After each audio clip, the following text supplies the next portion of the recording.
লস্কর বাড়ির মাইয়ার দিকে নজর দিছ, যে চোখ দিয়ে দেখছস না, ওই চোখ খেজুর কাটা দিয়ে গালায় গালায় খুঁচাই খুঁচাই গালায় ফেলাবো। ওগুলো টাই না স্যান্তাসস কেন?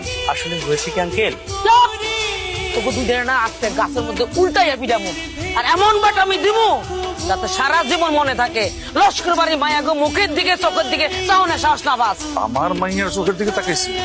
কে তোরা এবারে তো করে? এই কো নাম কো, নাম কো, নাম কো। আব্বা তুমি না চিনতে পারো নাই, এইটাই তো ওই ভাইয়াটা। ওই ভাইয়াটা মানে কোন ভাইয়াটা? আহারে জানলাতে তুমি আপুর বিয়া ঠিক করছো, মোবাইলে ছবি দেখছিলাম তো। আস্তাগফিরুল্লাহ, তোমা জামাই আমার মাফ করে দিও। তুমি আগে কও না কেন তুমি লস্কর বাড়ি জামাই? আপনি তো আমাকে কিছু বলার সুযোগই দেন। কিছু বুঝা ওঠার আগেই তো আপনি সিলের মতো সো মেরে তুলে নিয়ে আসলেন। এই বয়সী চোখের